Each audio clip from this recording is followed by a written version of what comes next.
to few. They work to challenge oppression in all its forms. They want to forgive themselves and each other. They want to give rise to compassion in a world that continuously sells us cruelty. They aspire to make room for new ideas and ways of being that are connected to the past, while at the same time dancing with the future. It is my pleasure to present to you, from Toronto, Lal.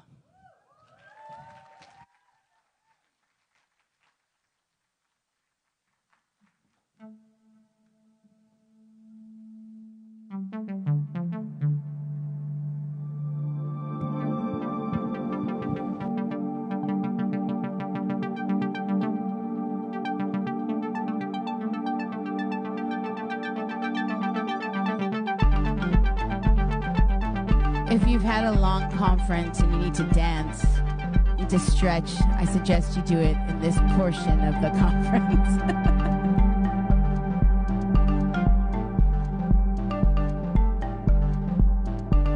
Pyramid in my backyard, in my backyard, there's a pyramid in my backyard, in my backyard, constant in my brain, in my brain, in my brain, in my brain, in my brain. Static is on the sidewalk, on the sidewalk, on the sidewalk. White noise in May, in May, in May, in May, in May. White noise is in May, in May, in May, in May. I don't want this, I don't want this. Dead happiness, this, dead happiness, this. My lawlessness, keep shit moving, keep shit moving, keep shit moving, keep shit moving. Freedom, freedom is in the graveyard, in the graveyard, in the graveyard.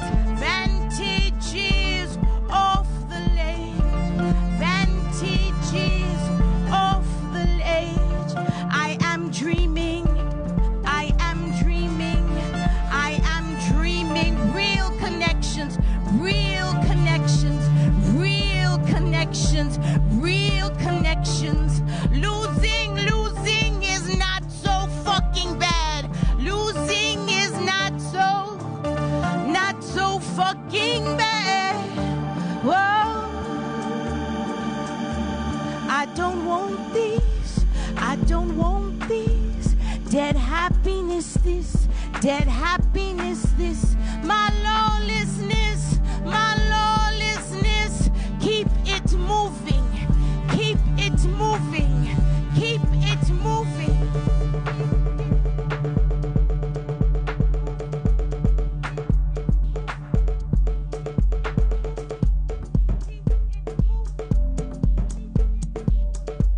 I don't want this, I don't want this. Dead happiness, this, dead happiness, this. My lawlessness, keep it moving, keep it moving, keep it moving, keep it moving. Sleeping are the warriors, we are here to wake you up. Sleeping are the warriors, we are here to wake you up. Sleeping are the warriors, we are here to wake you, here to wake you, here to wake you up. Here to wake you up.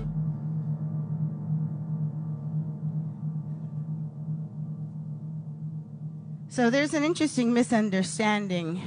Thank you. Anybody else get some weird Andrew Scheer text while they're here? No, literally, I got a text from Andrew Scheer saying some shit, and I was like, what's happening right now? Am I the only one who got this text? Okay, anyways. So there's a deep misunderstanding around, I think, racialized and queer artists in general in this country, in the sense that we have to always play this role of what the expectation of who we are from where we came from.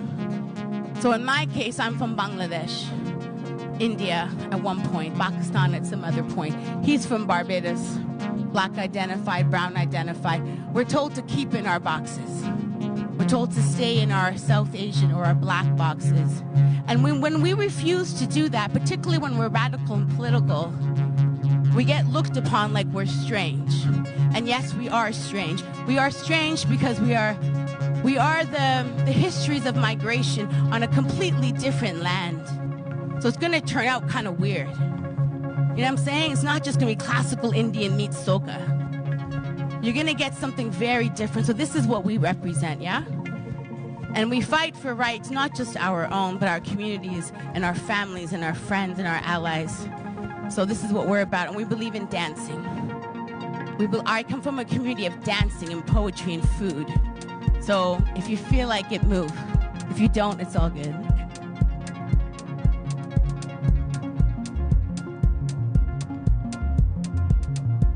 That incredible feeling.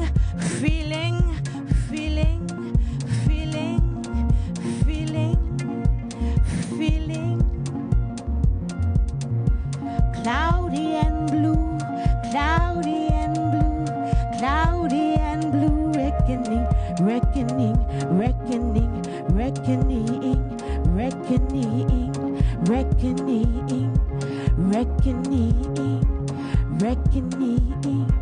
reckoning.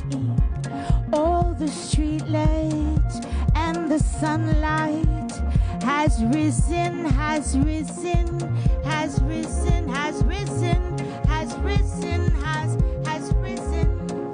And then back to beginning. And then back to beginning.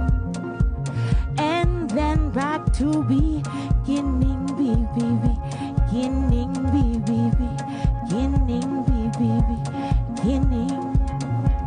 And then back to, and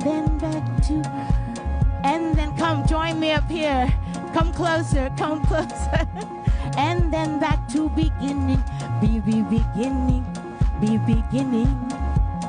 Rules were meant to be broken. Rules were meant to be broken. Rules were meant to be broken. Rules were meant to be broken.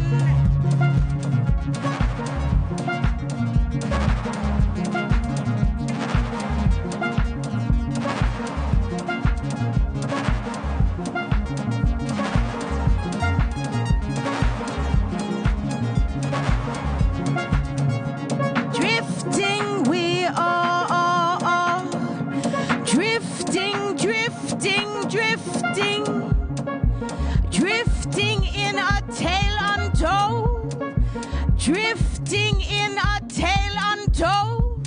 Hope is planted in this room of souls. Hope is planted in this room of souls. Till the night sky is woken, is broken, is woken. Rules are meant to be broken. Rules are meant to be broken. This land is stolen. This land is stolen. This land is stolen. This land is stolen. Rules are meant to be broken. Rules were meant to be broken. I see this table moving here. I saw you moving. Come on. Get up. I know you want to break the world. I can feel it in you.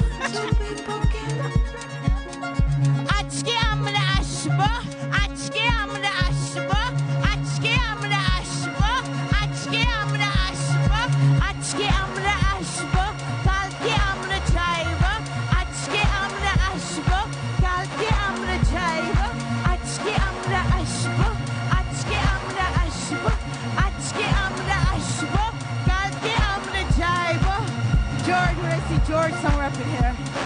Achke amra ashbo, galke amra jaibo. Açke amra aşbu, açke amra, açke amra aşbu, açke amra aşbu, kalke amra jaybu, kalke amra jaybu. Today we arrive. Tomorrow we will leave. Understand, rules were meant to be broken. Rules were meant to be broken. Rules were meant to be broken, broken, broken,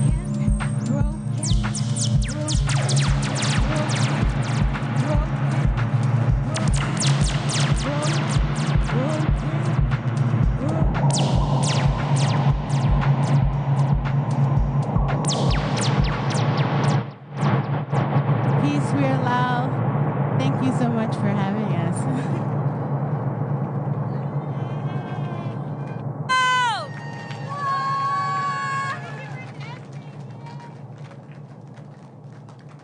I was also dancing back there. I was peeking and dancing. Oh my gosh. All right, that's it. That's what's up, okay? That's what we're doing. Oh man, this is going to be a good night. All right, y'all. Through nonpartisan nationwide programming, this next organization represented uses art as a vehicle for participation to deepen public discussion on civic issues and core values. They are a hub for artists, arts partners, and citizens who want to be more engaged in public life. Our next two guests are going to speak to you about the work of their organization, which is about fusing art and politics. From our neighbors to the south, the United States, the divided states of America, we have from forfreedoms.org, Paula Dobrzinski and Lauren Chanel Patrick. Come on out.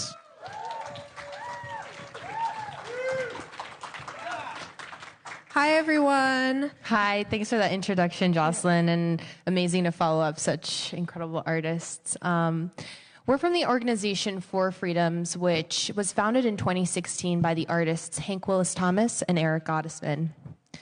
Since then, it's evolved into an entire network of partners, artists, activists, and institutions all across the United States and in Puerto Rico. You can sort of think of For Freedoms as sitting at the nexus of art, of politics, of commerce and education, with one of our main aims being to merge political and artistic discourse. Now, what does that actually look like in practice? Well, tonight we're here to talk about one of the projects we did ahead of the US midterm elections, the 50-State Initiative. And the 50-State Initiative is an artist-led, anti-partisan nationwide campaign where we co-opted art as a means to broaden civic engagement. Through our 50-State Initiative, we discovered that there was an unprecedented cultural and artistic infrastructure within the United States, Puerto Rico, and DC of over 700 artists, 250 art institutions, creative citizens, and alike. So you can sort of think of the 50-State Initiative as this huge-scale art project that's run in the style of a political campaign, each with these different components. So we have our institutional partnerships with networks across the country that includes museums, nonprofit organizations, and universities. We have the For Freedoms photos component, which Lorraine will speak to a little bit later, which spoke to the multiplicity of American identity that we see today. And then we also have the billboards aspect of the campaign, which we did a Kickstarter campaign for, 52 concurrent Kickstarter campaigns in the United States to install these very large-scale public artworks, ultimately with the goal of getting people to think more critically and bring more of a fine arts critical discourse to the political sphere. So one of our first billboards was the Make America Great Again billboard, which was superimposed onto an image of Spider Martin's famous 2-minute warning, which depicts activists and state troopers face-to-face in the moments of battle, known also as the Bloody Sunday conflict. This took place on the Edmund Pettus Bridge, where over, I believe, 40 organizers came and confronted state troopers. we realized that the billboards are usually used for political and commercial agendas. But For Freedoms wants to take that space and put artwork in it, redefining exactly what fine art looks like and who is able to access it. Yeah, so one of the things that you'll see with the 50 State Initiative and For Freedoms is sort of this co-opting of these traditional political elements like billboards, like lawn signs, like town halls, but instead of being beholden to one particular party or agenda or even candidate, we use art with, it's a very specific cultural mechanism, artwork, and something that's unique to art is that people are more willing to be challenged by it. Sometimes with political discourse, everyone comes in with their very set ideas and not open to a dialogue and to a conversation. But art definitely changes that. One of the other aspects of the 50 State Initiative was our partner network, which we just spoke about. And that happened in a decentralized model. So For Freedoms sort of facilitated the network by putting on different programming across the United States, like our lawn sign events, which invited the public to come participate in an installation where they talked about their different freedoms. So again, not any support to one political party or candidate, but rather just putting out into the world what they hope to see. Go right ahead. No, go ahead. So another aspect of the 50 State Initiative were the art exhibitions. Another thing that was really important to us, and one of the main things that we learned in 2016 from the Make America Great Again billboard, was that we wanted to give autonomy to the local communities as to the content of their programming. So we're not going into communities and saying, this is what you should be making art about, or these are the issues that you should be discussing in a town hall, but rather lending and empowering them, giving them a platform and visibility and resources on our end, but leaving it to them to decide what it is that they would talk about and discuss and make art about. So there was a number of town halls that took place across the United States where issues such as gun violence or climate were discussed. This one was at the Aspen Ideas Fest in Colorado, others at MoCA Cleveland, and again across the United States.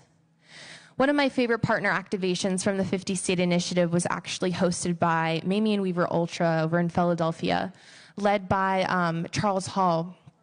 And he did a performance piece on Election Day, dressing up as a character of Uncle Sam, Uncle Semantics as he called it, and sort of paraded around the city, ultimately with just the end of getting people to exercise their right to vote and to get more excited and engaged about it. And putting art at the forefront of that is truly how he demonstrated it.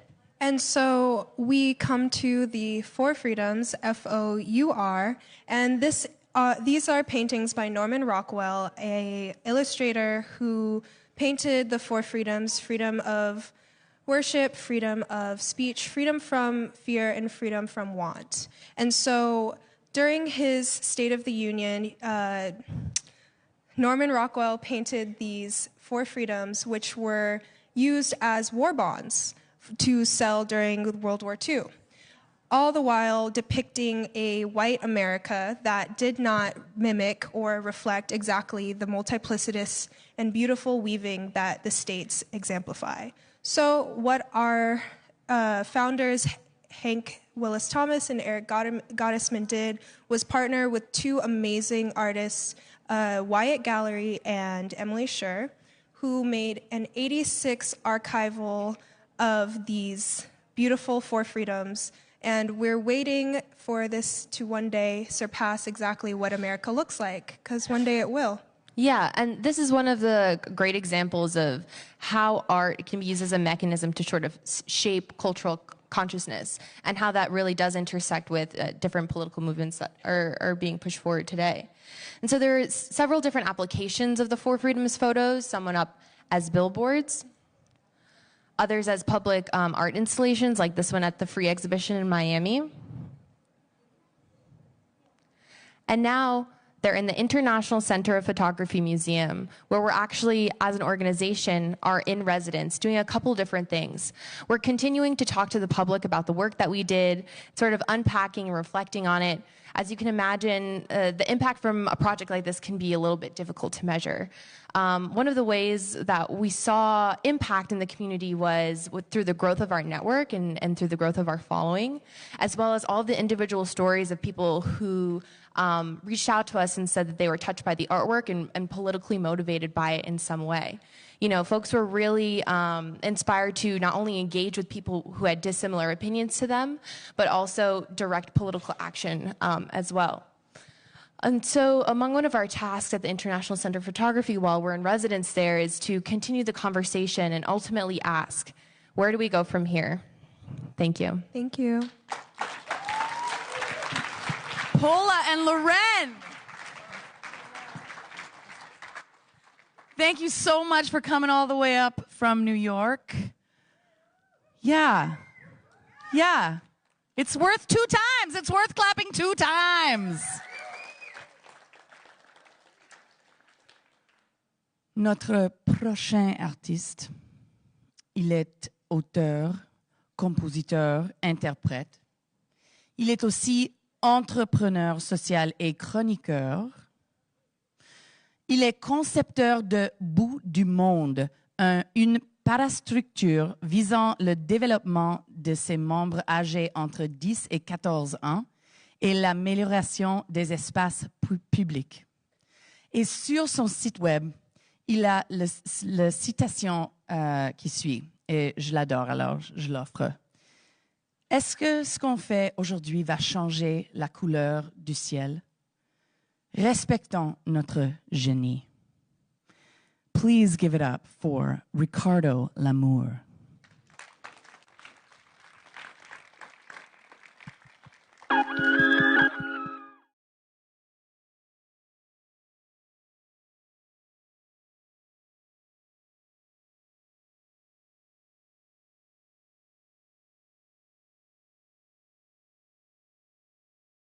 Principaux tourne la page, t'es récolonisé, non c'est des dommages, t'es des privilèges, c'est qu'il est sauvage, c'est pas ces corps noirs que tu mets en cage, médicamenté devant l'écran, en plus de bouffe, trop sucré c'est gênant, je peux pas t'aider à dompter notre génie, toi-même tu le sais que ce monde est pourri et pourtant devant la caméra tu souris, alors qu'on pousse notre quotidien fragile et compile la jeunesse à être docile, vois comment y a plus de love pour les âmes que les moyens pour prendre soin de nos âmes, si tu penses que ce pays a plus de charme, si tu penses que c'est simple de raviver la flamme, parcours le territoire, fais face aux tes espoirs, entends les témoignages, vois tomber les larmes, on est venu ici pour apprendre et partager. Pourquoi nous traites comme des étrangers? Nos mamans paient des taxes et impôts pendant que ton fric fuit dans paradis fiscaux. Faut qu'on se passe des prières au nom de Jésus pendant que le fracture jamais ne s'excuse.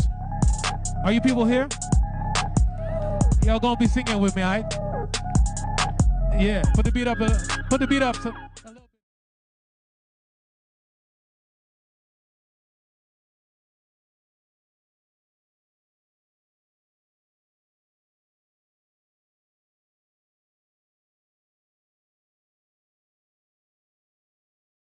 I come from Montreal. Come on, give it up. Yeah. La la la. Yeah, keep singing. Yeah.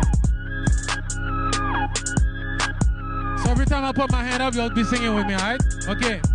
Bout du monde arrive dans ton musée, fait table rase. Sur tes normes et principes, on tourne la page. T'es récolonisé, non, c'est des dommages. C'est que tes privilèges, c'est qu'il est sauvage. C'est pas ces corps noirs que tu mets en cage. Médicamenté devant l'écran. En plus de bouffe, trop sucré, c'est gênant. Je peux pas t'aider à dompter notre génie. Toi-même, tu le sais que ce monde est pourri. Et pourtant, devant la caméra, tu souris. Alors qu'on pousse notre quotidien fragile et compile, la jeunesse à être docile. Vois comment y a plus de love pour les âmes que les moyens pour prendre soin de nos âmes. Si tu penses que ce pays a plus de charme, si tu penses que c'est simple de raviver la flamme, parcours le territoire, fais face au désespoir, entends les témoignages et vois tomber les larmes. On est venu ici pour apprendre et partager. Pourquoi nous traites-tu comme des étrangers? Nos mamans paient des taxes et impôts pendant que ton fric fuit de paradis fiscaux. Faut qu'on fasse des prières au nom de Jésus pendant que le pape lui, yep, na la la la.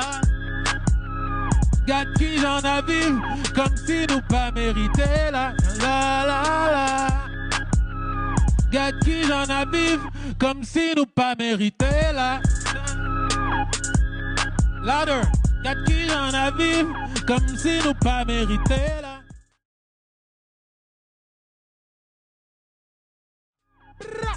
Yo, si tu veux comprendre comment on survit, faut que tu sois prêt à voir les failles du système. L'être se cache derrière les portes ouvertes qui sur nous tout à coup se referment. Sacha Nike, c'est Max et Melvin, assis dans le backseat ou à Evans. De vous deux manquez Nagano, train de parler des conflits mondiaux. Si tu passes nous connaître, homie, tu nous connais vraiment pas. N'arrive pas que vous, mais l'océan ne nous sépare. You wanna be the most swag, you never been hurt. It's more than having a hat, no, not a skirt, mais dans la Tesla. Mais s'il te plaît, ne nous teste pas, car tu nous détesteras. On est là pour le flex hard, ouvrir tes cadenas comme tu nix. aka, yep, I respect la la la la.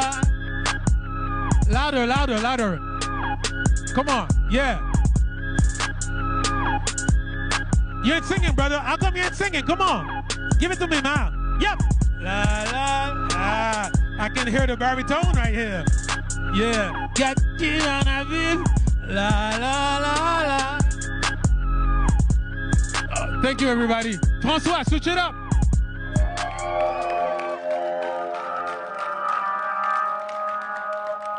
Y'all were nervous, huh? What's happening? Like, why you say that? Like, Cette chanson s'appelle Combien de morts? Ça parle de brutalité policière. Une balle, deux balles, passé balle, trois. Un mort, deux blessés, l'affaire Villanueva. Un citoyen tué par la police, fait l'effet de feu de paille. Touchy comme sujet, parle-en pas, oh bye bye. Plus facile de faire référence à Montréal, noir, Montréal, nord, Montréal, marne, Montréal, mort. Plus d'investissement conséquent, monsieur le maire. Et peut-être que Montréal noir serait Montréal,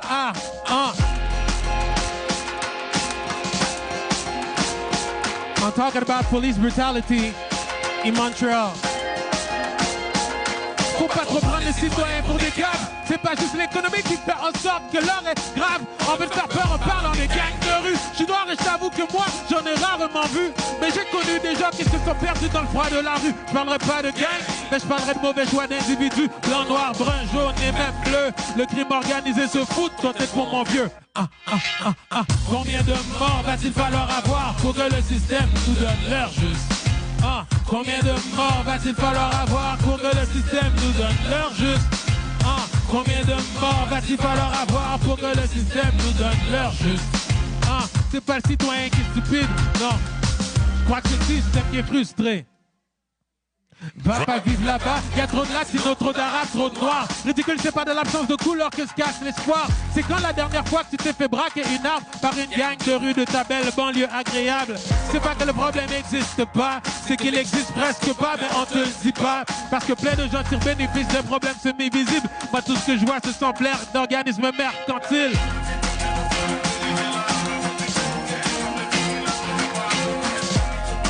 How come you don't get one for me? Est-ce que vous êtes là? Si Freddy est mort, c'est qu'ils ont agi en délinquant.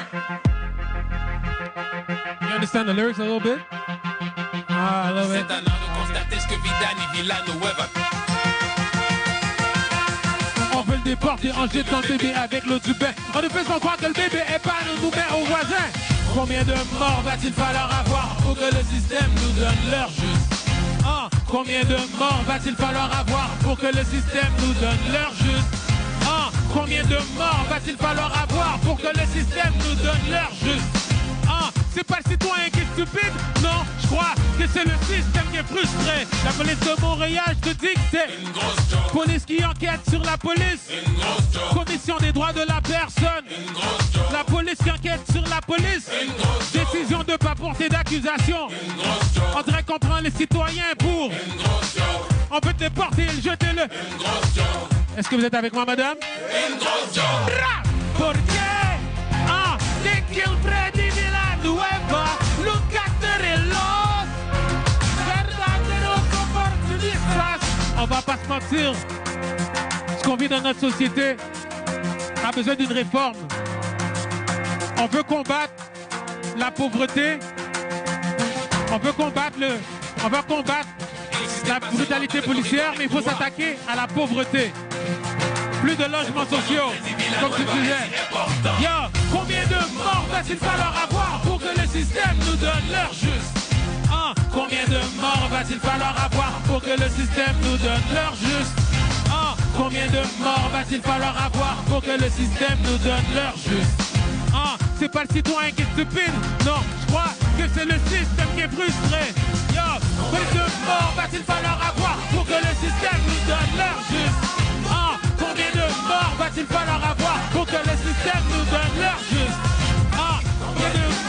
il va leur avoir. Faut que le système nous donne leur juste.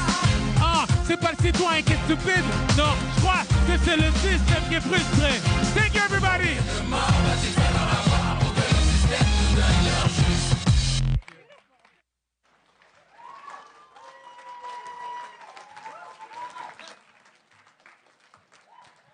De Montréal, on a Ricardo Lamour. Je crois que je suis en amour avec Ricardo Lamour. Est-ce que tu entends ça tous les jours, tout le temps? Je suis en amour avec Ricardo Lamour. Mais c'est vrai. Alors, oh my gosh, I love tonight. Tonight is a good night. Oh, we're just dancing it up backstage. I can't wait to be dancing it up front stage. Our next artist. So you may have already come across his work right here at the Progress Summit. There is a little model of a very large piece that he is in the process of creating in Winnipeg. And it is my joy to invite to give us a little talk about his work, filmmaker and artist from Winnipeg, Noam Gonick. Noam Gonick, everyone. Thank you. It's so great to be here and to meet Ed Broadbent. That was really exciting, and to say hi to him from Winnipeg and from my dad, who I'll get to my dad at about the 5th slide. But anyways, first slide. We are working on this new public art piece for the 100th anniversary of the 1919 General Strike. And yeah, it's exciting. It came to me a long time ago. I was in Korea, actually, and I was at one of their big public art installations for the birth of their democracy and all the sort of meltdowns that happened there in the 80s. And I thought, like, what the hell? The 1980s, and they've already got their public art up. 1919, there's no sign of the 1919 General Strike anywhere in Winnipeg. So I always thought we need to have something big, not just a little plaque that's hidden in the basement of City Hall, which is all we have for now. And, of course, this last year, another piece went up. Anyways, this streetcar is going to be big because it's on the most traveled intersection in Winnipeg, and it's right at the site where the actual streetcar was tipped over 100 years ago. So it's amazing. I can't believe they're letting us get away with this. So that you might recognize, that's pretty much the most photographed, the most copied photograph ever taken in Winnipeg. It's by an artist named L.B. Foote, and he was sort of like the photo documentarian of Winnipeg in that era. And a lot of people have seen the image, and we really wanted to sort of commune with that picture because that is Bloody Saturday. And so we're doing a full-scale streetcar that's pretty much, well, they wouldn't let us put it in the middle of the street. I did ask, but we got right next to the boulevard where it actually happened in a little plaza there. And it's underway right now. For me, the 1919 General Strike is a really, really huge thing, obviously, because I'm from Winnipeg. And as Jocelyn said, I'm also a filmmaker. And my first short film was actually about the 1919 General Strike. That's me 25 years ago. Around the 75th anniversary of the strike, I made this film called 1919, and there I am, looking cute. I don't know if you can recognize me underneath the gray beard, but I had to star in the film because the real actor dropped out the night before.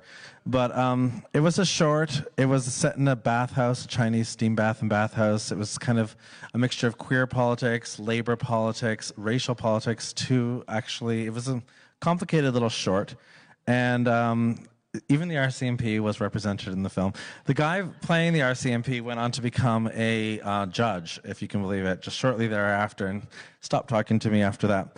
And but a lot of people asked in regards to this workshop, sort of to talk about the personal element too. Where did it all come from? And getting back to my father is Cy Gonick, and he's the publisher of Canadian Dementia magazine. So that was the kind of reading material lying around the house. When I was growing up, this was a great issue from the 70s, and I can remember spending a lot of time as a little boy looking at this bust of Nefertiti, like probably even before I could read.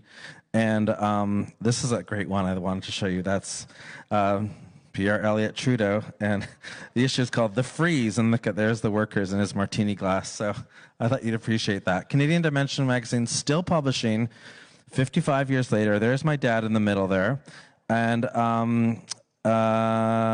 that's kind of where the apple didn't fall far from the tree. Speaking of older men, the guy here taking a picture of a real streetcar is my collaborator on this project. That's Bernie Miller. So I'm not the only artist. There's two of us. And Bernie is accompanied, if you can zoom in your mind, to that guy in the white shirt there beside him. That's Cesar Sacco. He's our fabrication foreman, okay? And here he is now in the factory. That's our streetcar that he's touching there. So I'm not the only one with a personal connection. I don't know if you recognize the last name Sacco, but Cesar Sacco is the great-nephew of Niccolo Sacco, the great anarchist from the States. So this streetcar has got credibility. And then I'm not actually welding it, if you can imagine. I don't know how to woodwork. Woodwork? See, I don't even know what it's made out of. Ironwork, believe it or not. But this guy does, and he is the son of the owner of the company, and he, that's Tristan Mason. He's sort of like the journeyman on the project, and he's really been integral in putting the piece together. And CBC is making a little film about the making of the project and through his eyes. So I'm really looking forward to seeing that come together. So there's the streetcar about 3 months ago, and I'd be lying if I said that we're all the workmen in the streetcar. That's actually the Riel Gentlemen's Choir, who are a big part of this documentary, and they're sort of singing labor songs and whatnot. Winnipeg is still a really radical place. I hope you'll come in 90 days. Please, well, 90 days will be when the streetcar launches, but May 1st is just around the corner, and there's going to be like weeks and weeks of films, exhibitions, dinners. I'm sure that you all heard Kevin Rebeck, but it's going to be special, and I'm sure there's carpools available. We can talk to Erica about that. Yes, the documentary is coming, and that is the site from the other side. So that's the Centennial Concert Hall behind. And this was back in October, and we were digging the hole and just kind of making the spot where the streetcar is going to go. Last slide is, there it is. That's a rendering of the streetcar at night. So I really hope that we give the Golden Boy a run for his money. I love the Golden Boy. I live across the street from him, but right now he's the #1 sculpture when you think of Winnipeg. And I hope that, the Golden Boy, the streetcar, it might be a toss-up in a few years. If this thing can last, it's supposed to last 50 to 100 years. We'll see if it really gets that far. But come June 21st or sometime thereabouts and check it out. Thank you for your time. We'll be back afterwards.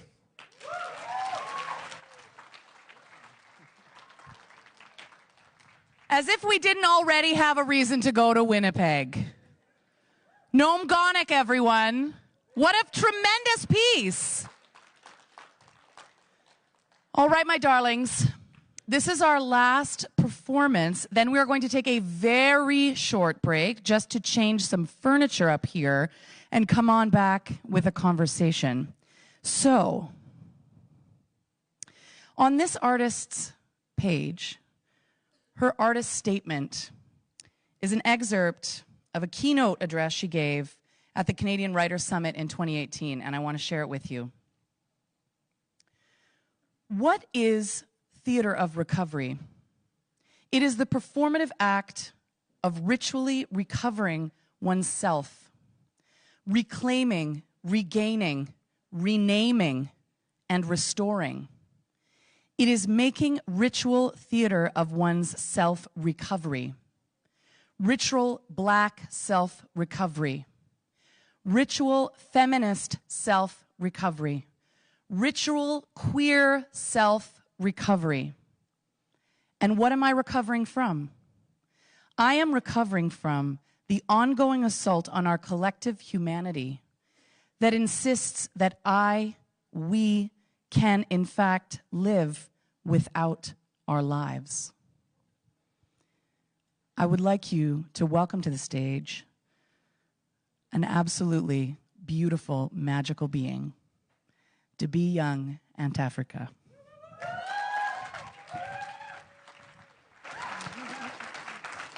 Wow. You know where I want to be? I want to be down there. That's where I want to be. I wonder what would happen if I did that. I didn't tell them. I didn't tell them that I was going to do that. Will there be feedback if I go past the speakers? No? Because I can't be this far from you. I just can't. Today, the strong black woman passed away.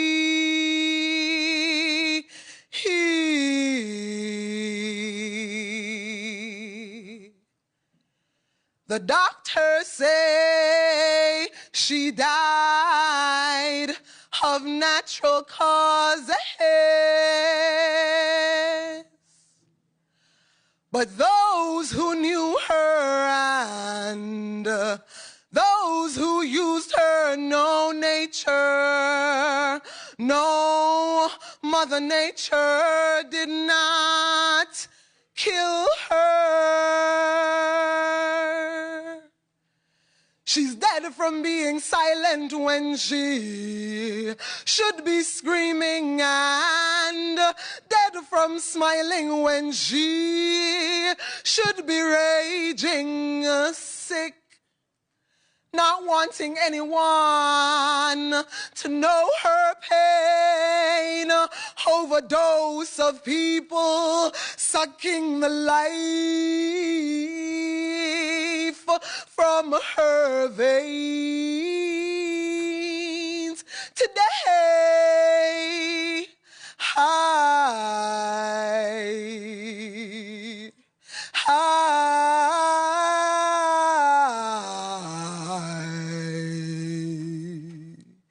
I passed away,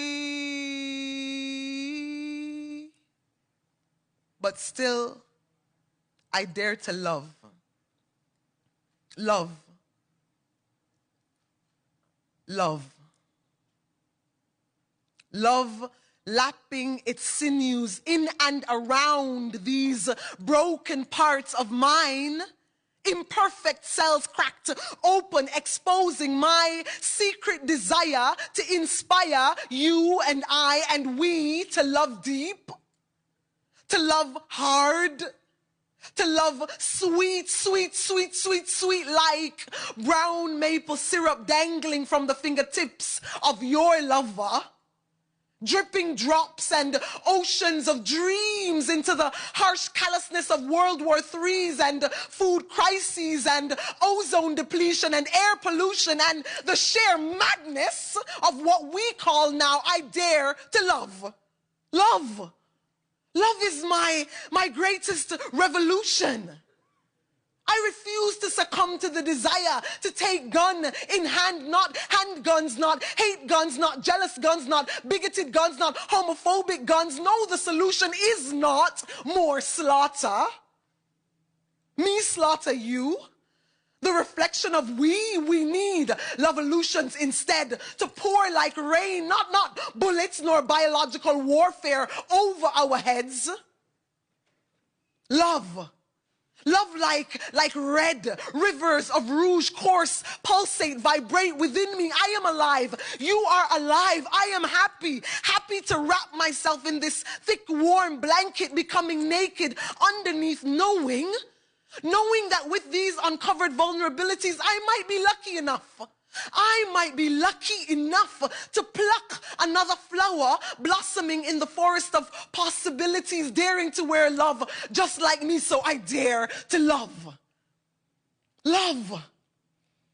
Love, love watching our children jumping hopscotch and double dutch. Love watching our children jumping into their future of being raised by an entire global village. And love, we their parents, we lovingly follow. This is the love. This is the love. This is the love I dare. This is the love. This love. Tethered on a tightrope between you and I and we and this insanity of this world that we indeed have inherited and indeed continue to create together. Now, are we ready? This is the question. Are we ready? Are we ready? How do you learn how to love? How do you learn how to love? How do we learn how to love? Who amongst us carries the sage secrets of loving? Where are our elders? Where are our children?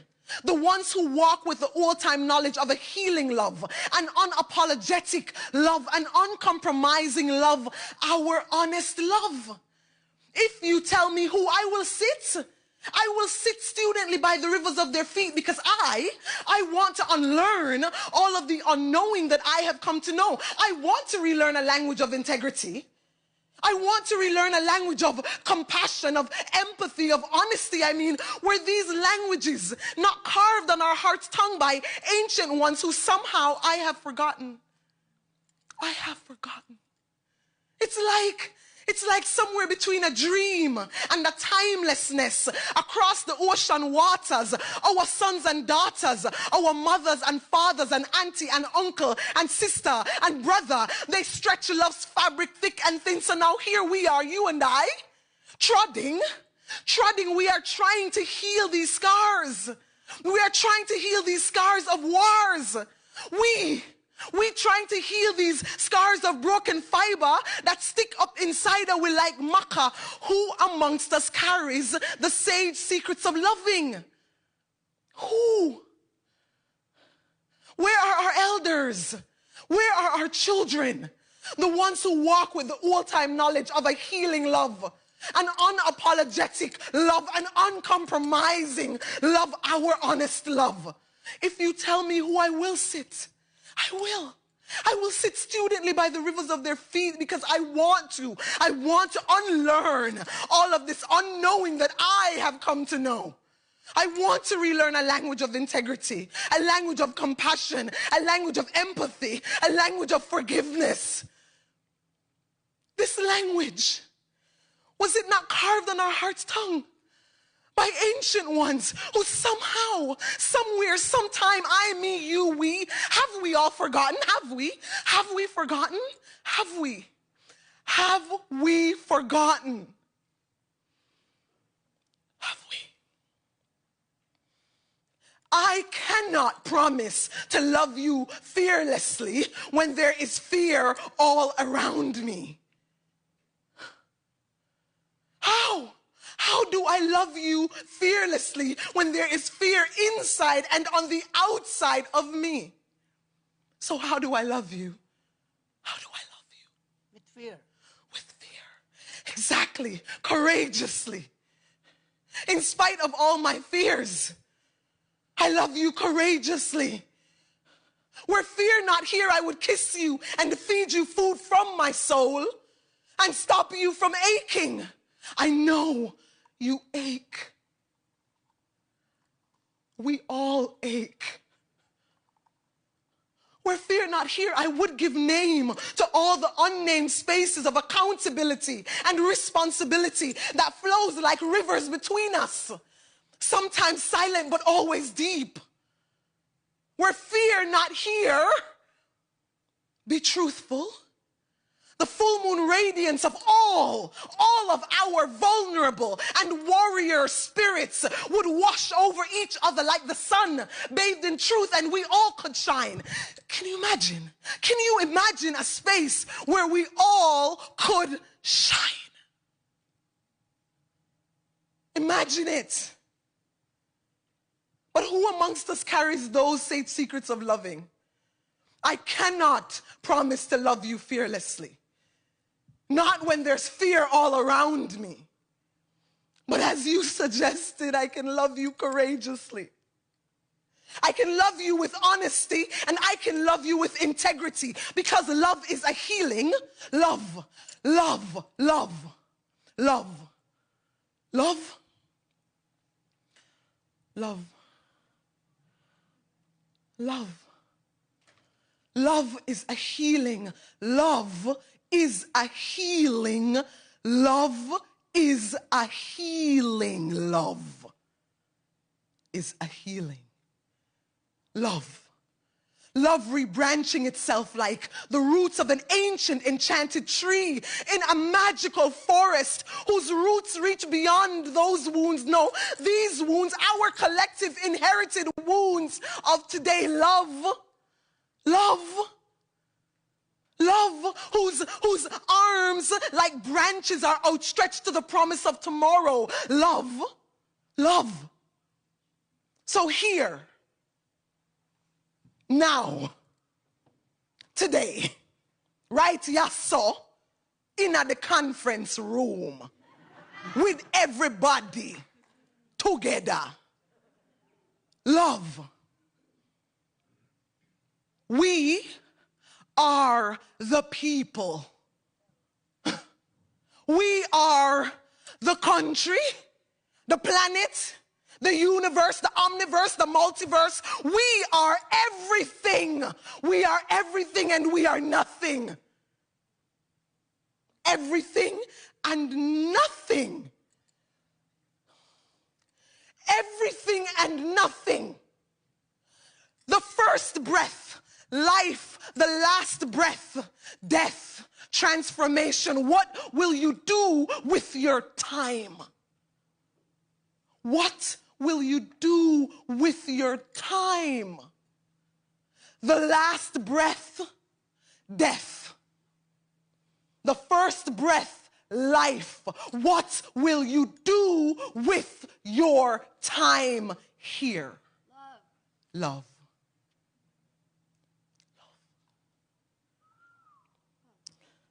Love. Love.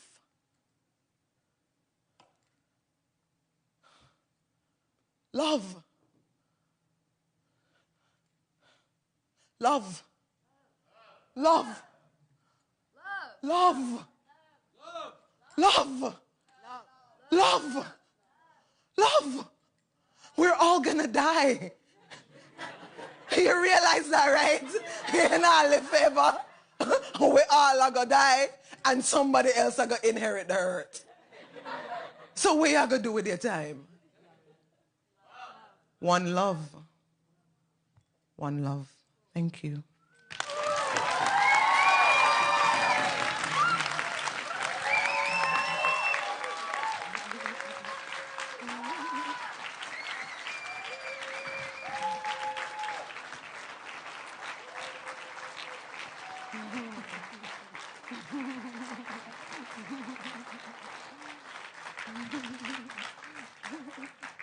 This beautiful soul literally got off a plane from the UK like 7.5 minutes ago. All right, my darlings. I am flying. I am over the moon. I am so excited to get these geniuses out here and hear what they have to say about their work, about each other's work. We are going to take a very short break. Please get a delicious adult beverage if you wish. There are 3 little bars just out here, but come right back because literally we're just going to change up the furniture and we're going to keep on rolling. Thanks, everyone. We'll be back in like T-minus 8 minutes.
tell them it's time.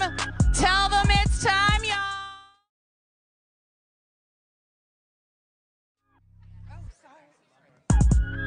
All right. All right, all right.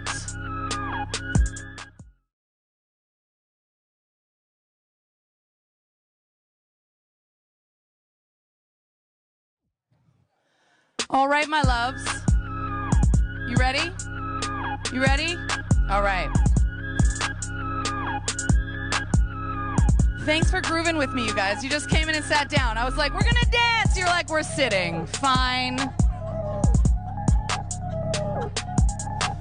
All right, all right, all right. Here we go, here we go, here we go. Whoo! Not today, my friend. I mean, I'm performing all day, every day, let's be honest. Aren't we all? Performative gender, all the things. Okay. Hi, everyone. Everyone's still in the hall. They'll come. So, here we are. Look at these brilliant, bright lights. Yes.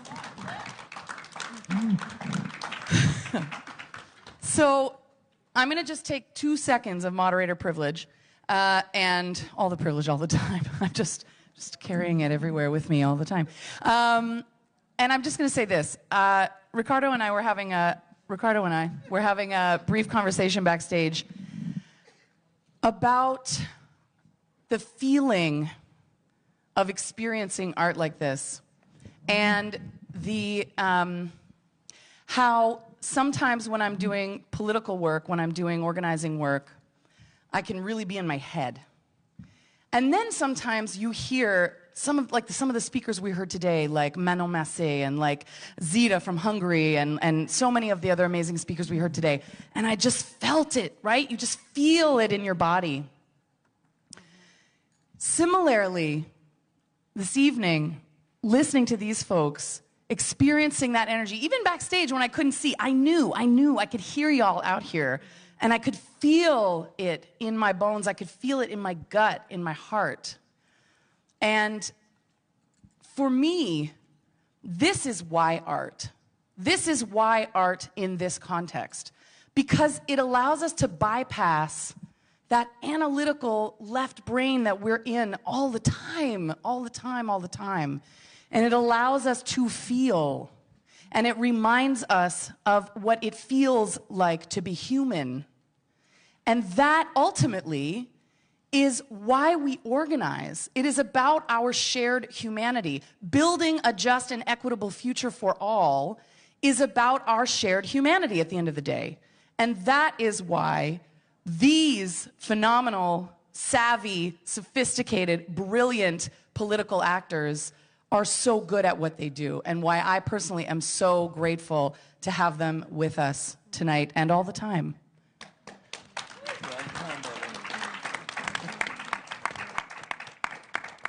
So I've invited these folks not only because I wasn't sure what kinds of questions would be the right kinds of questions to ask tonight, but mostly because I'm interested in what they have to say. So the way we're going to do this conversation is invite these fine folks to ask questions of each other. I mean, my questions are fine, whatever, but I'm interested in what they want to know about one another and what their work is and what they're all about.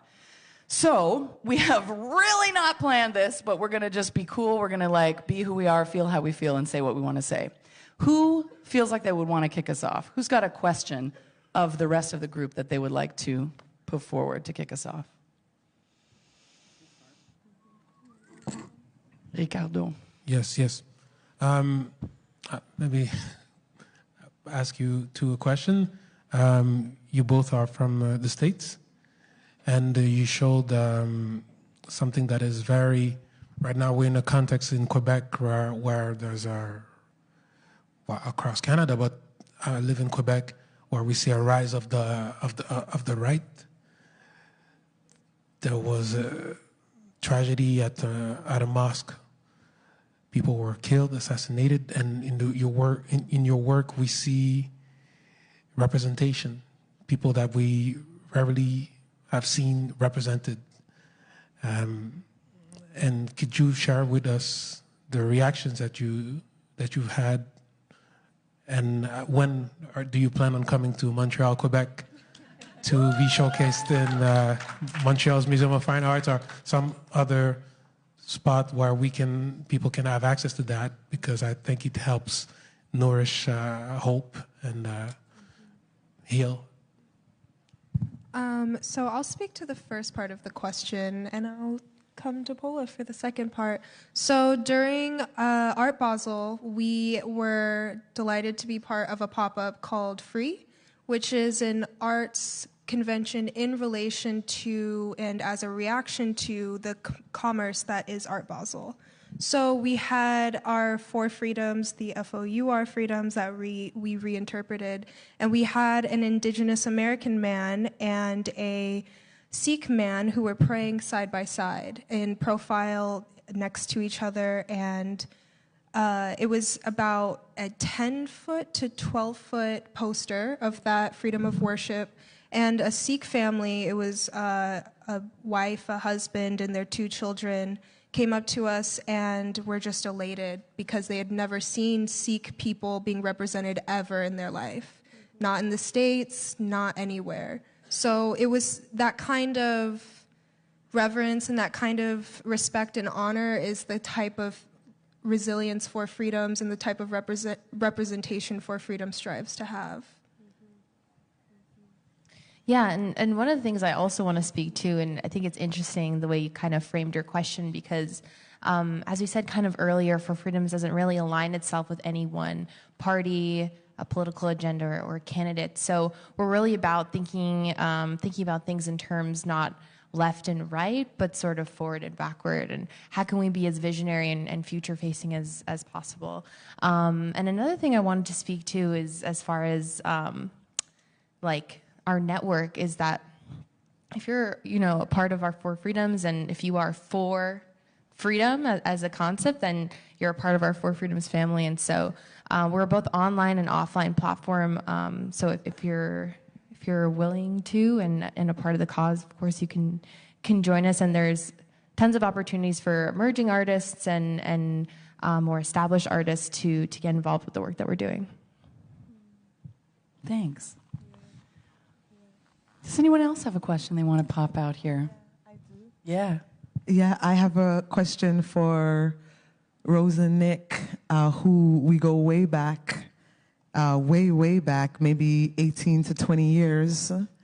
And one of the things I've been thinking through is the political climate when we started our work in Toronto, and particularly the climate around homophobia and identifying gender on a spectrum, and then moving amongst the young people now and where they're positioning themselves in relation to the work that we inherited from our elders that we then contributed to and then continued. I would love to know what your observations are of this movement in phenomena, change. Yeah. I guess as a spectator, we've witnessed everything from the youth coming up, and I guess in terms of media and it's a big question. And my experience is that everything is turned into a very fluid world. We are in a world where everything is fluid, and there is questions around safety and questions around who has the least voice in the room has become more important than anything. And we actually run a space out of our home called Unit 2, which DB has performed at. It's out of our house. And so we have a lot of, it's meant for QT, BIPOC, so queer, trans, two-spirit, racialized folks and friends. And so we actually get a hands-on look at what's happening in our community. And what I've noticed is at first to be able to, for them to access a space where they have power, because they don't have a lot of access to space where they're not being told what to do. We do not tell them what to do. We just open our home, we give them the keys, we support what they need to do. There's no questions. We let them make mistakes, and if they have questions, then they can ask us. And what I've noticed is that there is such an openness. I learned about my own gender and queerness, I think, through younger folks. Because my generation, I'm in my mid-40s, you're either lesbian or gay. And I never fit into that spectrum. So I actually learned from younger folks. And I'm constantly learning from younger folks. And I think we need to think about the way that we position power. An elder, to me, isn't necessarily someone who's older. It's an experience. And we really have to work hard to empower young folks. And young folks is also not an age thing, you know, just learning. At the same time, I think younger folks are a lot more in your face. They'll tell you straight up that you're fucking up in an angry tone. And I actually have really appreciated watching them, because my generation just shut up. We sit still, we shut up, we bowed our heads. And so I've learned a lot by watching these young folks. And I think it's just we need to incorporate. Sometimes what confuses me is that they have all this access to language. And I have a shit memory, so I'm like, I don't remember anything. And that's where I feel there's a disconnect sometimes. Is that how do we keep educating ourselves around the changing language, but yet being compassionate? If I don't know something, it's okay. At the same time, how do we move out of language?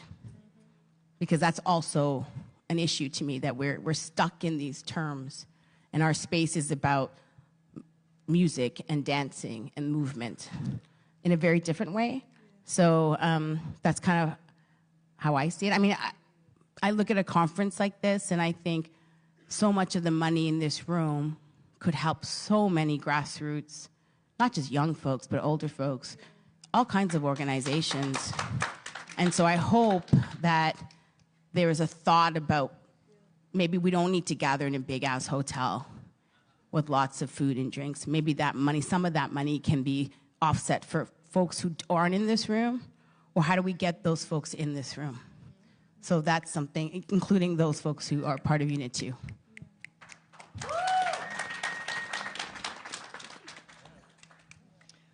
Can I turn that question back on you? What are you thinking about that question? About You have kids. Yeah, wow. Wow. I really have a deep appreciation for the movement of time in my life. So I'm experiencing what feels like a paradox, because I'm getting older, so says the clocks and the years, but I feel this inquisitive nature deepening, and a sense of not knowing anything broadening. Right? So I didn't expect that to come with aging. Not that I had any expectations, but this feeling of a youthful, what is actually possible? As I look out and I look at these young people who I'm also working with and teaching and being taught by, I find my sense of the infinite and the hope and the excitement quickening with each passing day. And it's quite exhilarating and also scary.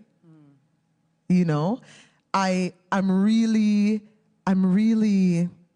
encouraged by the fact that so much of the work that we inherited from those who went before us and that we then continued, I'm really encouraged to see that that work has practical, tangible application in the minds and bodies and souls and spirits of these young people who are unapologetic about how they identify gender-wise, sexuality, how they move through the world. They move through the world. And I feel like that gives me a little tiny bit of knowing around this idea of cycles. So somebody played their part with us, and we learned something about ourselves, and then we decided to play a part, and then somebody else is learning something.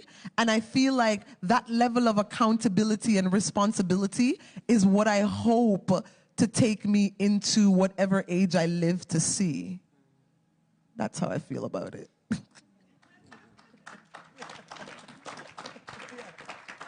Yeah. Yeah. Are there any other questions? I have a question. Yeah. Hello. So I just want to bring it back a bit to the individual, to the artist, to the creator, to the divine creator.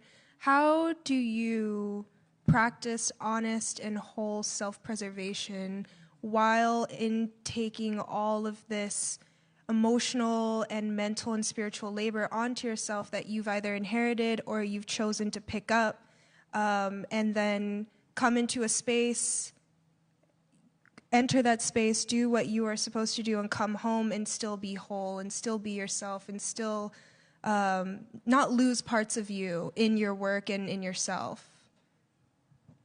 I know that's a big question. I don't believe in social media, for starters. But I live with a social media mogul, so I'm there, but only through the corner of my eye. And for myself, I try to just keep my social media presence to a very minimal degree. Well, we started Unit 2, I think, predominantly because we got really frustrated with the art system, the political system, and so we went and created our own space so we could house something different. And it actually saved my life. I've been healed in that space. Another thing, I'm doing a program. I'm going to shout them out. They're called Turtle Tank, and they're based out of the States. And what they're doing is they're teaching not just artists, but folks who aren't capitalists how to live within this capitalist system. And it's an entrepreneurship sort of program that looks at healing from an indigenous and non-Western perspective. Can you please say the name of it again? Turtle Tank. Turtle Tank? Turtle Tank. And I've just started this program, but I've never found this kind of guidance that looks at my queer identity, my racialized identity, my refusal to be capitalist, coming from an Eastern lens of having spiritual aspect within a political aspect, because I feel like many times in the West that gets dismissed.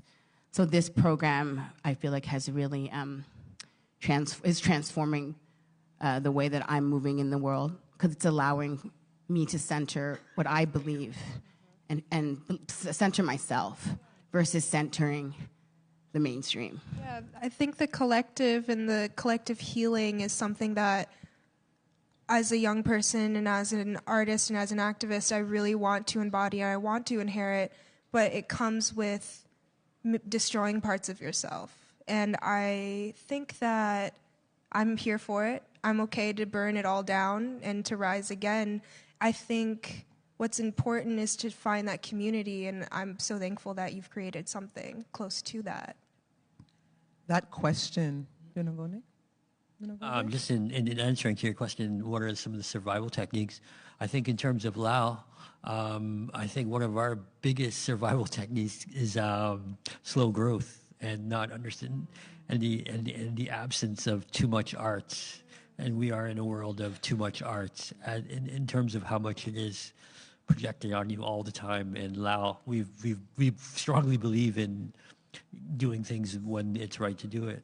And like that's basically our protective measure. It has been for 20 years, how we've been able to do the things we've do. Like, yeah.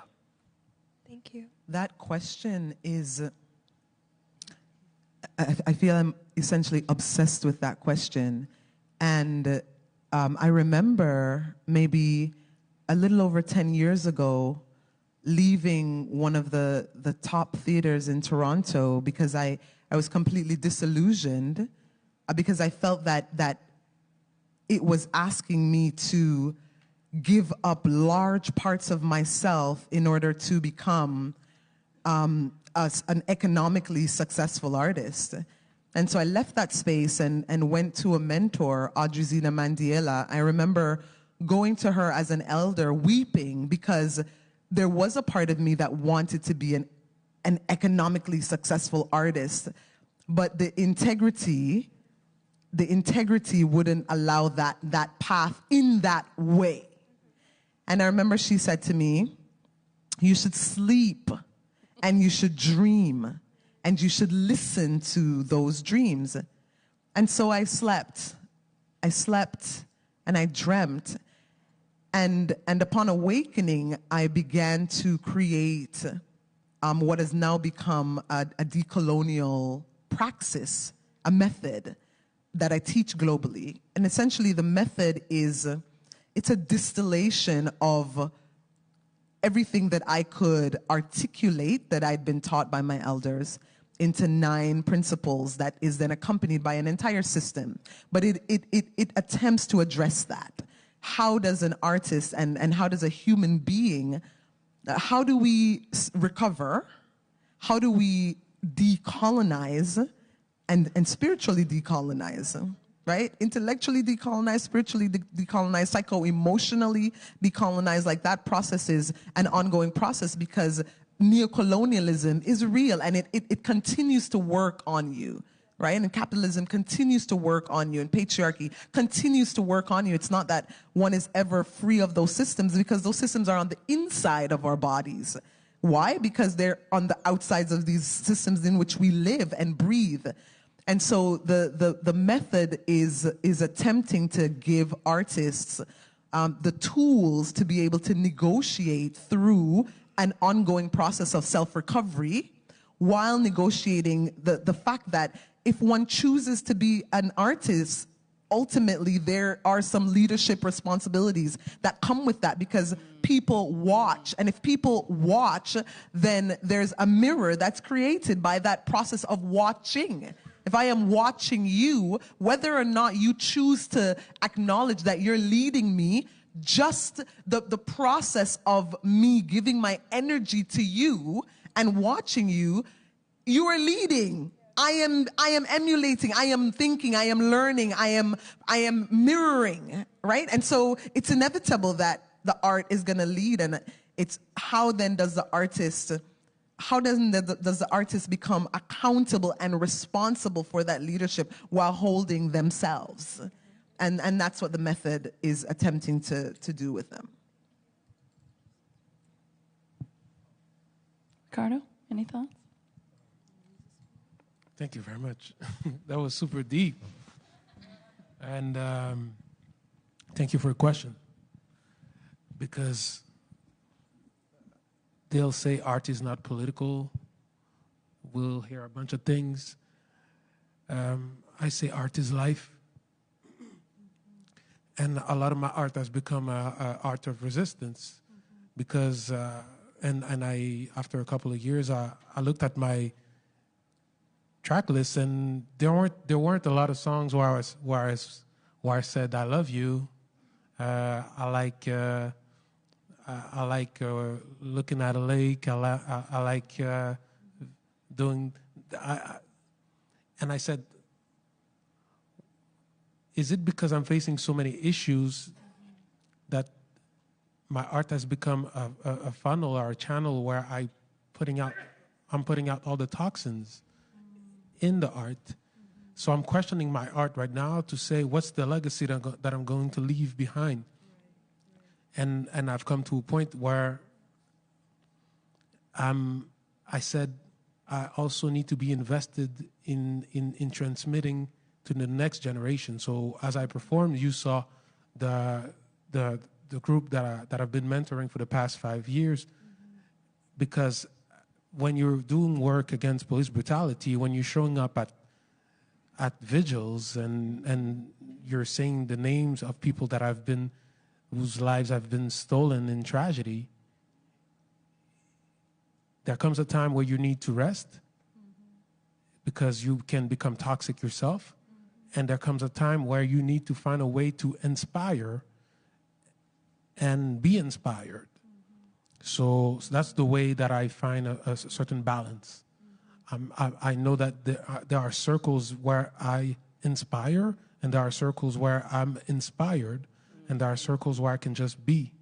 When I'm in the parking lot and the music is blasting and my body's moving, I'm not starting the set like I started sitting on a chair. I'm dancing in an irrational way because I'm searching for my frequency. And I believe that's what dancing is. And that's what breathing is, and it's not always regular. And that's the way that I find some rest. That's my type of prayer. That's my type of way of connecting. If the ancestors see me, they'll see this person just like an antenna that's looking to connect. So that's the way that I'm trying to find my way. And I'm happy for this opportunity that I have to connect with all of you, because maybe I'm at a point in my life where I needed to connect more strongly with other forces, because the past year has been very tough. So, and those that are looking at me for inspiration or protection, I've seen me broken. And when your ego's challenged, when you know that these young eyes are looking at you and you're not able to provide and all of that. So thank you for your question. And I'll bring it back to this room and all the people who aren't in this room. You have an obligation to support us as artists. Hey-o. Because banks is what's taking over this country. And if you get funding from a bank, then you got to be hella careful of what you say. And this art can be used as such a strong tool, particularly for those who aren't totally convinced yet, but know. So spread that word. Fund artists who give a fuck and are doing the work on the ground, because otherwise it's just going to be banks.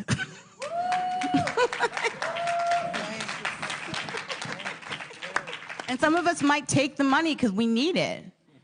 But and don't get mad at us for doing that, because they're offering the money or the resources. Like, let's try to change that up a little bit. You have a question? I have a question. I want to hear it. Okay, so I work in music and sound, and in music and sound, distortion has always been one of the tools that has been kind of the tone of rebellion. And I'm just wondering, what is the distortive process within each of your practices? What is the distortive process within each of your practice? I love it. Noam, kick it off. Well, because mine, I think, is one of the farthest away from music tonight. The streetcar itself is made of corten steel, and it will rust right away. The second it gets rained on, it's going to start. It's supposed to look like it kind of, the frost heaved it up from underground, and it had been there for 100 years. So it's all about the patina and the decay. And also because Winnipeg is a pothole town, and sort of like the asphalt is very irregular. It's kind of like, some people would say it's a dirty town. I don't know if that's true or not, but so I wanted it to be kind of a distorted looking thing, like a decay. It's a big, decasia is a big part of it. And decasia is a big part of film too. And that little film I showed stills from was meant to look like something that was 100 years old as well. So, yeah. That's a really good question. And kind of going back to what Ricardo was saying, I think one of the more distortive or disruptive things about For Freedoms and the 50 State Initiative is this kind of blurring of the lines of what is considered a civic act and what is considered an artwork. Because at For Freedoms, we like to think of them as one of the same, in the same way that a piece of art is sort of inherently political and has political themes. Civic acts is an art form within itself.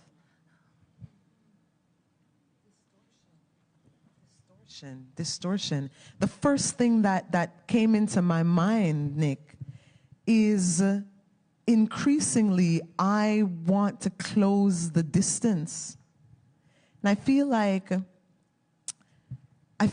that is a distortion on the conditioning of the relationship between the performer and the village and the audience, that we are socialized into believing that there is a respectable distance that should be maintained that serves a number of purposes, and we can all think about those purposes that distance serves. And the more I work as a storyteller, the closer I want to get. And it disrupts, it distorts, it makes things a little bit... It disturbs sometimes. You know? But I'm really asking myself, why are you telling the story? Why are you participating in this ritual right now? Why? And when I think of that why, it's because I want to have a close conversation. Ultimately, I want intimacy. That's the reason.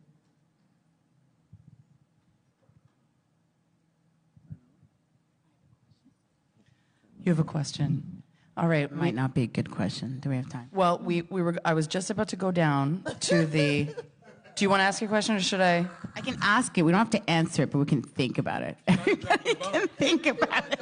Listen, I got it. We're going to do it. I want to hear it. Listen, drop it. What I've been experiencing, every generation says that their generations experience shit. And what I've witnessed is pop culture has infiltrated every aspect, politically, artistically, whatever, even like with protests, whatever. How does that, and it's fucked up. I'm totally confused. I guess the question is, how do you see, or where are you with that when pop culture infiltrates? Because before, pop culture would only infiltrate certain things, but now it's infiltrating everything. So I guess the question is, like, how do you feel about that? How do you feel about it? How do you experience it? Just how does it impact you? Am I the only one, like, what the hell's happening? Anybody else struggling with pop culture? Ricardo's struggling. Like Trump, you know what I mean? Have your microphone? Can you? Wow. What's up?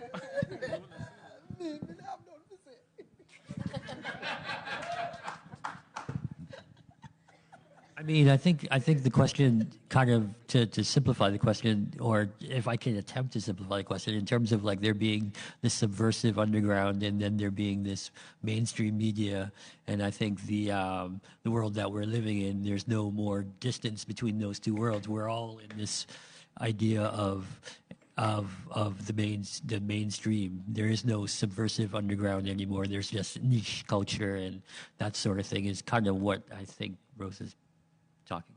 True or false, Rose? Is that what you're talking about? I'm confused, so I'm trying to look for you for answers. Well, I'm confused myself. And if I want to connect, just to be honest, I was, just this morning, I was fighting had ethics, because I was like, on which beat am I going to perform? Do I do something that the kids that I'm in touch with would connect with if their picture is displayed? Or do I do something that you'll find if you find my work, which is a lot different than what I shared today? So, but yes, pop has infiltrated a bunch of things, and for this, I'm trying to find any strategy to infiltrate everything. Right. So I'm kind of fighting back. And if I need to be on a plastic beat in order to put my message, for my message to exist, I'll do that. But if I'm doing a work with the kids from Bout du Monde, and I need to put them on instrumental like Chopin, Nocturne, just piano track, and you just hear their voices on piano, I'll do that. Because I don't want to be where people expect me to be.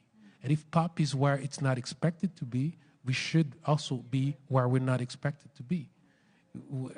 That's what I see it. That's how I see it. I'm sorry. I'll be quick about this. So being born on the cusp of the digital and physical age, the analog, and I think that we have a very specific frame of reference that has invaded all forms of identity. And because I grew up with the internet and I grew up with pop culture kind of consuming all that I am and all that I view and consume, I think that it's more about disrupting what pop culture is and trying to redefine how we consume pop culture, but also who do we consider pop, right? Like if we make activists a pop culture thing, then we can change the way the tides are, right? But if we continue having people, Voldemort, those who shall not be named, being in the pop culture limelight, then of course we're going to just feel like shit because we're eating shit, we're consuming shit. But if we keep bringing activists, organizers, artists, thinkers, scientists to the front line, that's going to be our pop culture. And that's the world that I want to live in. And that's where the physical and digital space exists for me. That's the answer I was looking for. All right, friends, we want to keep this going, but we want to respect your time. These fine folks were really interested to hear a little bit from you. Is that a thing that you'd be interested in doing at this moment? A little bit? Okay, so here's the deal, right? So here's an opportunity for you to offer a reflection or for you to ask a question. And I offered this in an earlier panel today. I want to suggest that we keep that reflection or question to one sentence, the kind that doesn't have seven semicolons, so that we can hear from as many voices as possible, because that's what we're all about. So I'm gonna tiptoe through the tulips over here, and I would love to see. Oh, now I can see you. That's much better. See, now I understand why you're down here. It's a whole other thing. It's real nice. That's nice. Do we have anyone who would like to ask a question, offer a reflection? Yes, I come. Excuse me. It's more like a little short poem. Okay. Yeah. As you know, the planet is in trouble. And this is a 3-sentence haiku. It goes like this. Lord made the planet. 70% for the fish. But 2 monkeys hijacked it. There we are, haiku for the planet. I loved what you were saying about the pop culture thing, because we were just talking about that earlier. I'm a traditional folk singer, and all the folk festivals are now pop festivals. We're not doing the music of the people anymore, the music that ordinary people can sing. And I would like to see a return of the revival of traditional folk song. But the problem with the folk festival scene is that we weren't allowed in, or we were only allowed in. No. That's what, so the folk festival scene also has to change to incorporate all of our voices of the people, not just a particular lens, which happens to most of the time be white Anglo-Canadian. And the definition of folk music is folk weird. Music is bigger, yeah. The definition of folk music is bigger. Folk music in this day and age, because I could find a computer on the side of the street and somehow work that into a musical instrument. That's folk music. Reggae music is folk. Rap music is folk. Like whatever we're the age that we're living in that has the most accessibility to me is folk music. So I guess our interpretation of folk music is bigger, not than yours and the folk festivals we met. Hi. So thank you for the digital analog popular culture comment. I'm a grad student. My thesis is around reputation economy and identity presentation in pop culture. And one of the things that pop culture scholars say is that popular culture walks this line between convention and invention. And I'm just wondering if you guys have any thoughts on that and how your work might fit into popular culture, if you're considering how, as you were saying, you take the conventions of what is popular and then you spin it and you put this invention into it. Because I think that offers a lot of space for critical thought within the realm of pop culture. Convention versus invention. Any thoughts? Can I speak on that? So For Freedoms has this philosophy that we like to be visionary, not reactionary, right?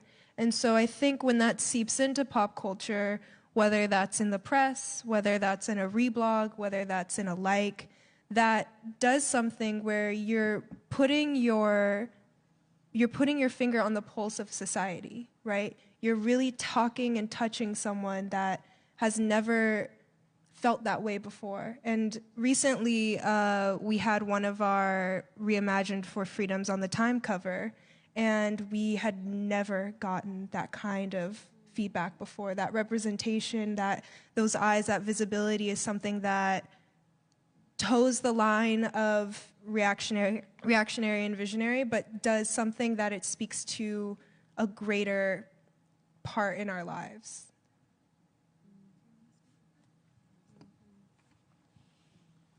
Hi.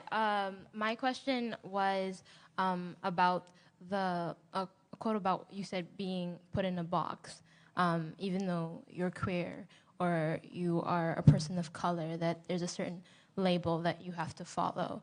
And kind of going between two worlds, coming from an immigrant family myself, it's sense of you should just be happy that you're here.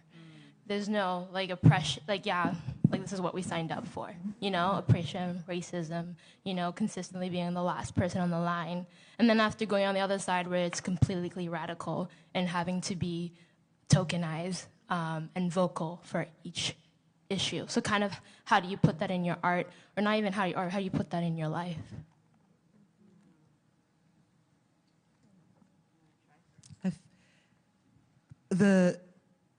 Growing and developing as a full human being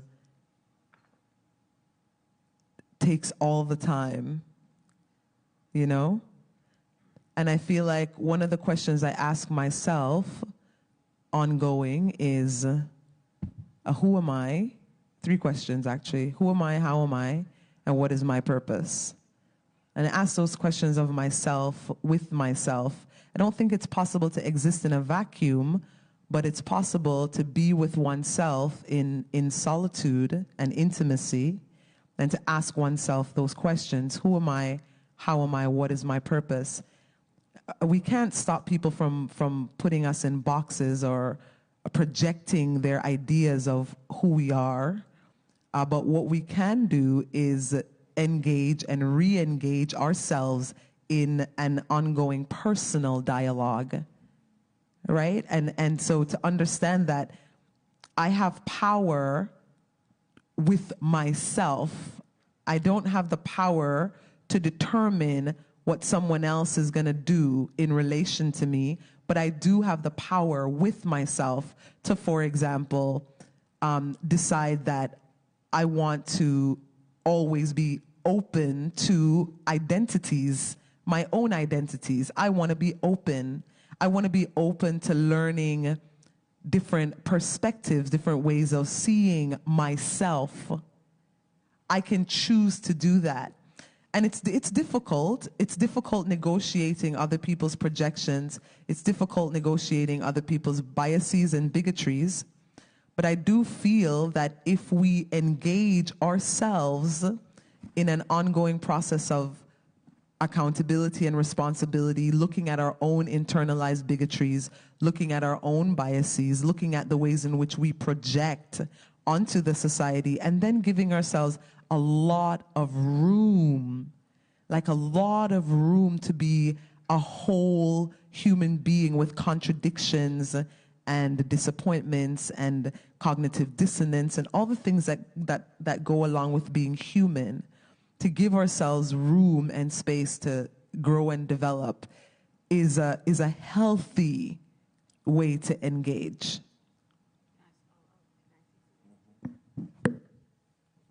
And I also come from like a Muslim Bangladeshi community, so coming out as queer it's not like you can run around doing that in my community necessarily. So what was really important for me is to build community outside of just that particular community that I grew up with, to find other queer Muslims, other racialized folks, to have some safety amongst ourselves. And then as soon as I hit my 40s, I was like, fuck y'all, like I'm old, like leave me alone. And I have family who know what I post on Facebook. And they're very much, there are people in our own communities who do get it and who are willing to learn. But it takes time, But I found that building community outside of the community that I was raised in was super important for safety. Ricardo. Thank you very much. To add to that, when we're there are conflicts. Conflicts arise even with the people with whom we were trying to build.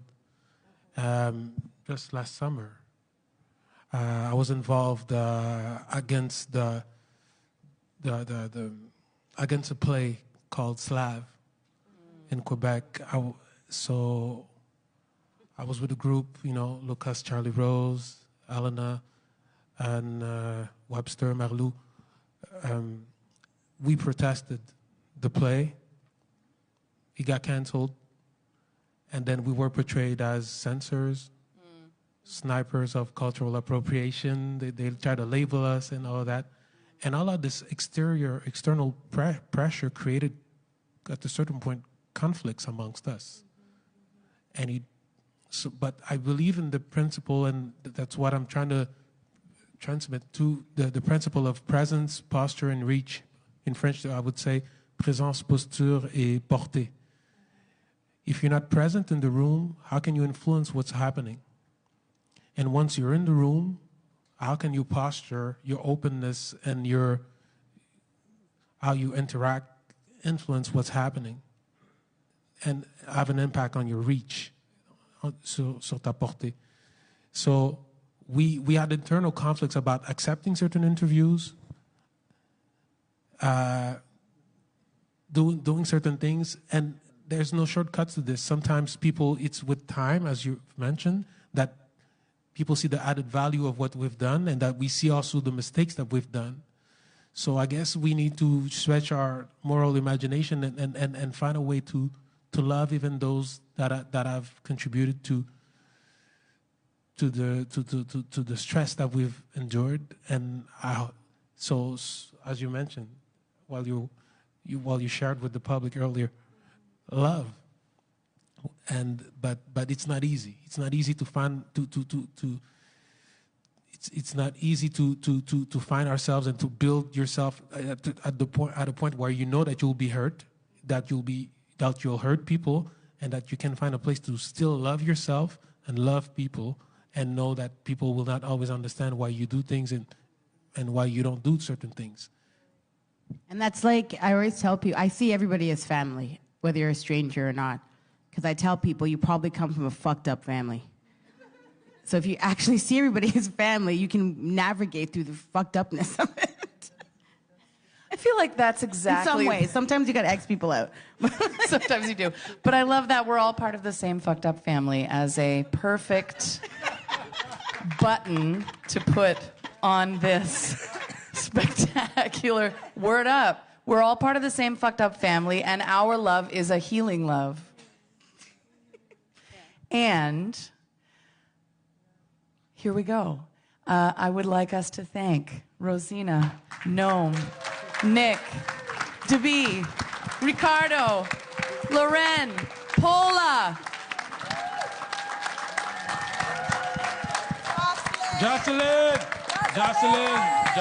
Jocelyn.